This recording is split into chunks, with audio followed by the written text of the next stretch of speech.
बिस्मिल्लाहिर्रहमानिर्रहीम। अस्सलाम वालेकुम फोर क्लास। उम्मीद है कि आप सब खैरियत से होंगे। हम चैप्टर नंबर 9 पढ़ रहे हैं अपने अगले सिलेबस का, जो हमारी असेसमेंट होगी नेक्स्ट, उसमें चैप्टर नंबर 9 जो है वो शामिल है। मैंने पहले लेक्चर्स में आपको चैप्टर नंबर 9 के कुछ इंट्रोडक्शन के बारे में बताया, कुछ फ्रैक्शंस के बारे में बताया, कुछ फ्रैक्शंस की टाइप्स के बारे में बताया। फ्रैक्शन की हमने 3 तरह की टाइप्स पढ़ी थी। एक हमने प्रॉपर फ्रैक्शन, एक इम्प्रॉपर फ्रैक्शन और एक मिक्स्ड फ्रैक्शन थी। फिर उनसे रिलेटेड कुछ क्वेश्चंस किए। आज हमने बहुत ही इंपॉर्टेंट काम ये करना है कि जो फ्रैक्शंस हैं उनकी एडिशंस के बारे में सीखना है, सब्ट्रैक्शंस के बारे में सीखना है, मल्टीप्लिकेशन के बारे में सीखना है, या फिर डिवीजन के बारे में सीखना है कि दो फ्रैक्शन को ऐड, सब्ट्रैक्ट, मल्टीप्लाई या डिवाइड कैसे कर सकते हैं।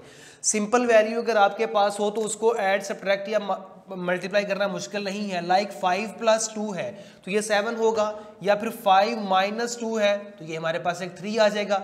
लेकिन अगर फ्रैक्शन के अंदर ये वाले हमारे पास ऑपरेशंस आ जाए तो फिर हम क्या करेंगे, यही चीज़ आज हम लोग सीखेंगे कि हमने इन फ्रैक्शंस के अंदर ये जो ऑपरेटर्स हैं इनको सॉल्व कैसे करना है। आपकी बुक से एक क्वेश्चन लेता हूँ।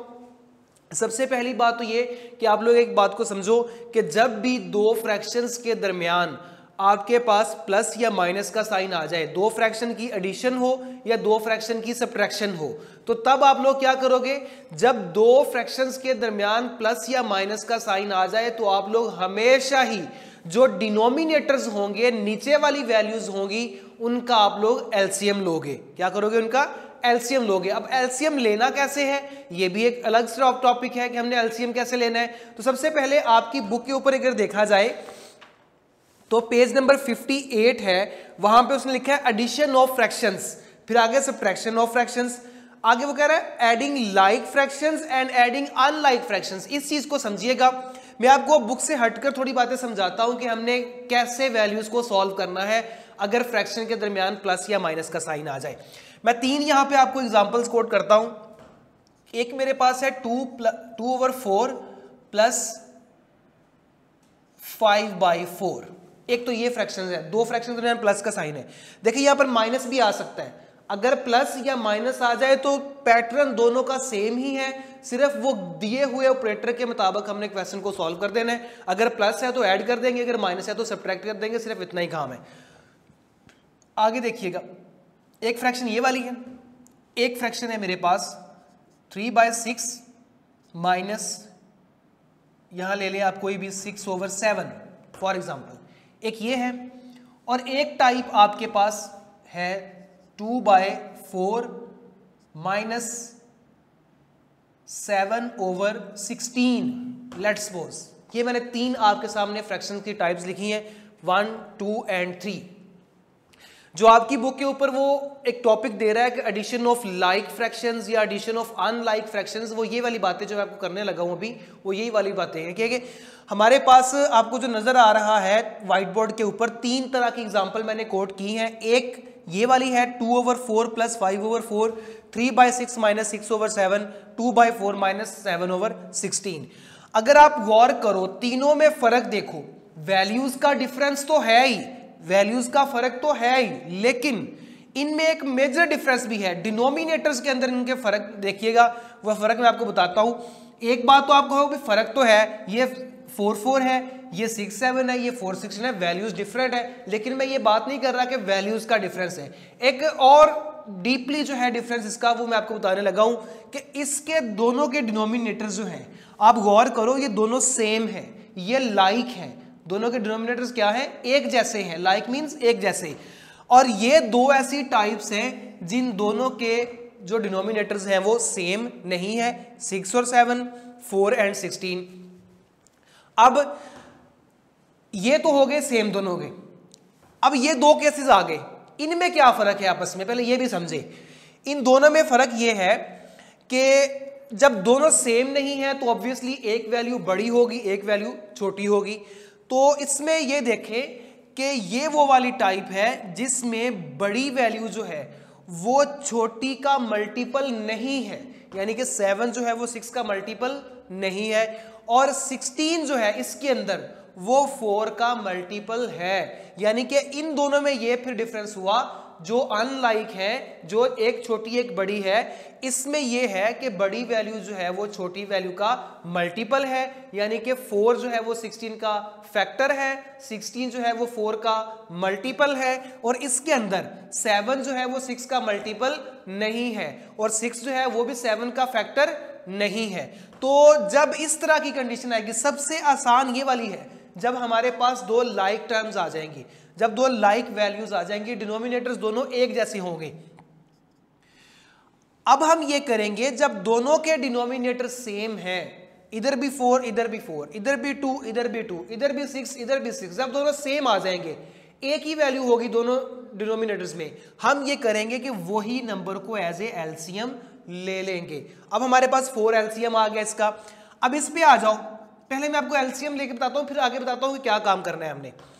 इसमें यह है कि जब हमारे पास बड़ी वैल्यू जो है, बड़ा नंबर जो है वो छोटी का मल्टीपल नहीं है, यानी कि छोटी वैल्यू बड़ी का फैक्टर नहीं है, दोनों बातें कर सकते हो, बड़ी छोटी का मल्टीपल नहीं है, छोटी बड़ी का फैक्टर नहीं है, तो इस केस के अंदर हम क्या करेंगे, जो एलसीएम आएगा वो दोनों वैल्यूज का प्रोडक्ट आएगा, दोनों वैल्यूज का प्रोडक्ट आएगा। तो 6 7s आर 42, ठीक है।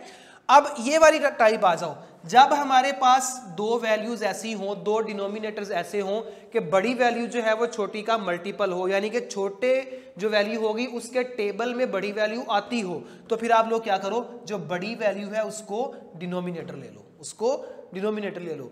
तो अब हम उसको एलसीएम ले लो, जो बड़ा डिनोमिनेटर होगा उसको एज ए एलसीएम ले लो। अब हमने एलसीएम ले लिए तीनों वैल्यूज के, अगला काम क्या करना है, ये बात सीखिएगा ध्यान से, क्योंकि फर्दर हर क्लास के अंदर 5 हो, 6 हो, 9 हो, 10 हो, हर क्लास में आपको ये वाले काम की जरूरत पड़ेगी, तो इसको अच्छी तरह से समझिएगा। जब हमने एलसीएम्स ले लिए, पहले सबसे एलसीएम डिसाइड करना है कि हमारा एलसीएम क्या होगा। जब आपने एलसीएम ले लिया है, फिर आप लोग क्या करोगे, आपने अब 1 बाई 1 फ्रैक्शंस को सॉल्व करना शुरू कर देना है।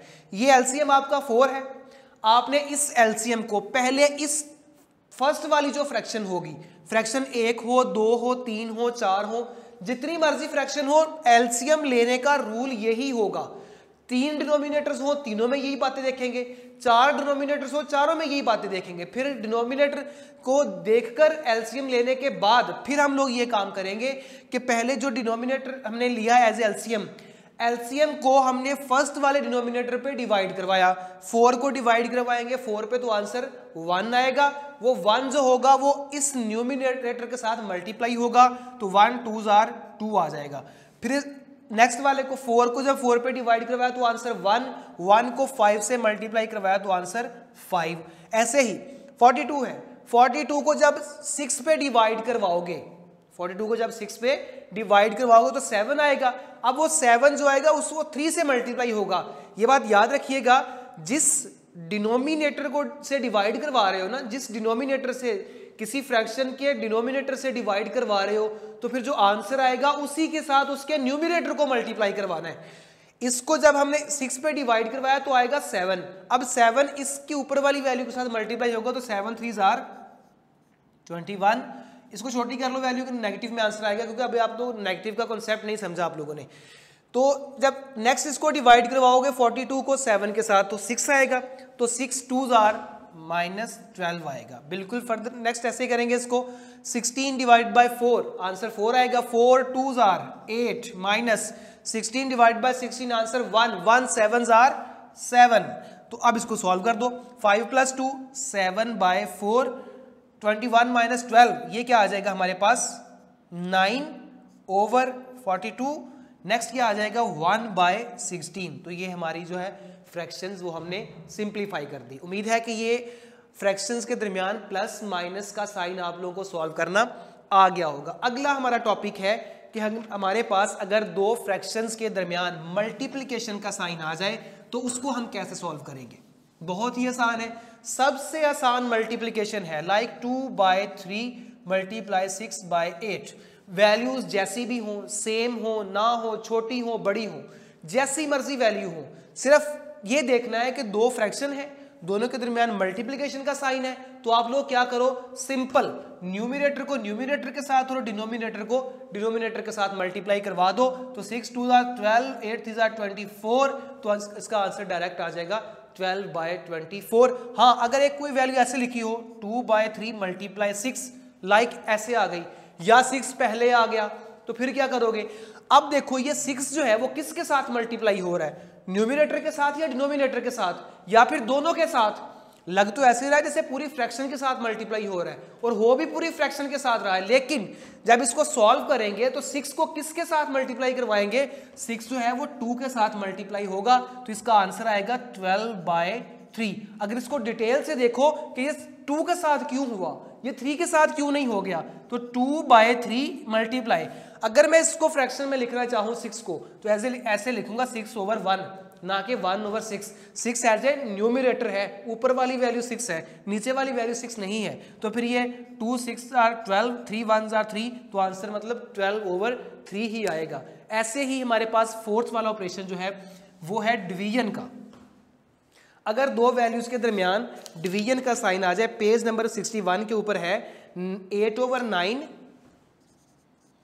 Divided by 24/27। अब गौर कीजिएगा जरा, दो फ्रैक्शन के दरमियान डिवीजन का साइन है, हम प्लस माइनस पढ़ चुके हैं, हम मल्टीप्लिकेशन भी पढ़ चुके हैं। अब फोर्थ वाला ऑपरेशन जो है वो है डिवीजन का, इसको कैसे सॉल्व करना है गौर से सुनिएगा। जब हमारे पास दो फ्रैक्शन के दरमियान डिवीजन का साइन आ जाए तो हम फर्स्ट वाली फ्रैक्शन को वैसे लिख लेंगे, ठीक है। जो साइन होगा डिवीजन का उसको हमने कन्वर्ट कर लेना है मल्टीप्लिकेशन के अंदर, ठीक हो गया। फिर जो इसके साथ वाली राइट हैंड साइड पे वैल्यू होगी उसका हमने इनवर्स निकाल लेना है 27/24। अब हमने क्या करना है, अब देखो दो फ्रैक्शन के दरमियान मल्टीप्लिकेशन का साइन आ गया, अब आप लोग इसको सिंप्लीफाई कर लो। एक बात और यहां पर समझो, हमारे पास अगर 2/3 प्लस माइनस 3/8 हो या 9/8 हो, गौर करना जरा, मैं चलो डिवीजन का साइन लिख देता हूं। 3 ऑपरेटर्स की बात मैं करने लगा हूं, एडिशन की भी, सब्ट्रैक्शन की भी और डिवीजन की भी। ये वाला 3 जो है, 3 इस 9 को कैंसिल कर सकता है, 3 9 को कैंसिल कर सकता है, लेकिन कब करेगा, कब करेगा। देखिए सिंप्लीफिकेशन पीछे आपने पढ़ी हुई है ना, 9/3 होता, 3 1 3, 3 3 9, आंसर 3 आ जाना था, ठीक है। लेकिन यहां पर देखो 3 3 9, 2 4 8, कैंसिलेशन तो हो सकती है, लेकिन कब, किस केस में कैंसिलेशन होगी। ऐसे कैंसिलेशन, क्रॉस कैंसिलेशन, ये वाली वैल्यू इसके साथ, ये वाली वैल्यू इसके साथ कैंसिल, सिंप्लीफाई करने के लिए सिर्फ और सिर्फ तब पॉसिबल है जब हमारे पास मल्टीप्लिकेशन वाला केस होगा। अगर दो फ्रैक्शन के दरमियान मल्टीप्लिकेशन का साइन आए तो फिर हम कैंसिल करवा सकते हैं, अदरवाइज एडिशन का साइन हो, सब्ट्रैक्शन का साइन हो या डिवीजन का साइन हो, हम वैल्यूज को कैंसिल नहीं करवा सकते, होती हो तब भी नहीं करवा सकते, जिस तरह ये वाले मैंने एग्जांपल दी है, ठीक है। तो सिर्फ ये वाला केस है मल्टीप्लिकेशन का जिसमें वैल्यू कैंसिल हो सकती है। कैसे, 9 1 9, 9 3 27, 8 1 8, 8 3 24, आंसर क्या आ गया 3/3 is equal to 1, 3 1 3, 3 1 3, 1/1 is equal to 1। ये आपका पेज नंबर 61 के ऊपर क्वेश्चन नंबर 1 का बी पार्ट है, ठीक है। उम्मीद है कि आप लोग ये सारी बातें समझे होंगे कि वैल्यूज के दरमियान अगर प्लस का साइन, अगर माइनस का साइन, अगर डिवीजन का साइन, अगर मल्टीप्लिकेशन का साइन आ जाए तो क्या करते हैं। देखो एडिशन और सब्ट्रैक्शन में हमने डिनोमिनेटर्स का एलसीएम लेना है, और एलसीएम के मैंने 3 केसेस आपको बताए, या वैल्यूज डिनोमिनेटर्स लाइक हो सकते हैं या अनलाइक हो सकते हैं। अनलाइक में भी 2 कंडीशंस हैं, या बड़ी वैल्यू जो है वो छोटी पे डिवाइड हो सकती है, बड़ी वैल्यू छोटी का मल्टीपल हो सकती है, या फिर बड़ी वैल्यू छोटी का मल्टीपल नहीं हो सकती। जब बड़ी वैल्यू छोटी का मल्टीपल होगी तो फिर बड़ी वैल्यू जो है वो एज ए एलसीएम आएगी, जब बड़ी वैल्यू छोटी का मल्टीपल नहीं होगी तो फिर दोनों का प्रोडक्ट एज ए एलसीएम आएगा। एलसीएम लेने के बाद फिर मैंने आप लोगों को बताया कि फर्दर नेक्स्ट हमने क्वेश्चन को कैसे सॉल्व करना है। तो वैसे आपने सारे के सारे क्वेश्चन सॉल्व करने हैं। पेज नंबर 58, 59, 60 पे जितने क्वेश्चन हैं वो एडिशन वाले हों, वो सब्ट्रैक्शन वाले हों, वो मल्टीप्लिकेशन वाले हों, वो डिवीजन वाले हों, आपने इनको ऐसे ही सॉल्व करना है। जिस तरह ये 61 के ऊपर एक क्वेश्चन दिया हुआ उसने 7/10 डिवाइडेड बाय 84, ये वाला क्वेश्चन देखिए जरा, ये बिल्कुल वैसा ही क्वेश्चन है जिस तरह हमने पीछे 6 वाला किया हुआ था। इसको हम क्या करेंगे, 7/10 मल्टीप्लाई, ये 84/1 था।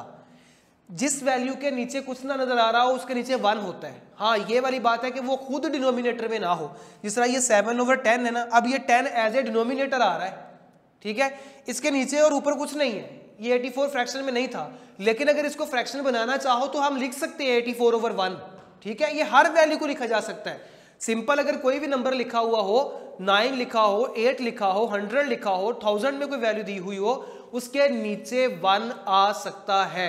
उसके 1 नीचे आ जाए तो कोई मसला नहीं होता। हाँ, ऊपर 1 नहीं लेकर आना, एज ए न्यूमिनेटर 1 नहीं लिखना, एज ए डिनोमिनेटर हम 1 को लेके आ सकते हैं। अब ये 84/1 फ्रैक्शन बन गई, डिवीजन को हमने मल्टीप्लिकेशन में कन्वर्ट किया तो इसका रेसिप्रोकल क्या आ जाएगा, 1/84। अब इसको फर्दर हमने सॉल्व करना शुरू कर देना है। अगर ये कैंसिलेशन हो सकती है, 7 1s are 7, 7 2s are 14, तो ऊपर 1 मल्टीप्लाई 1, 10 मल्टीप्लाई 12, तो ये 1/120, तो इसका आंसर ये आ जाएगा। उम्मीद है कि ये क्वेश्चन आप लोग सारे समझ जाओगे और जितने क्वेश्चन हैं वो आप लोग आसानी से कर लोगे। अगर फिर भी किसी क्वेश्चन में कोई प्रॉब्लम हुई तो वो आप लोग हमारे साथ शेयर कर सकते हैं, इंशाल्लाह वो आपकी प्रॉब्लम जो है वो दूर की जाएगी। ओके, अल्लाह हाफिज़।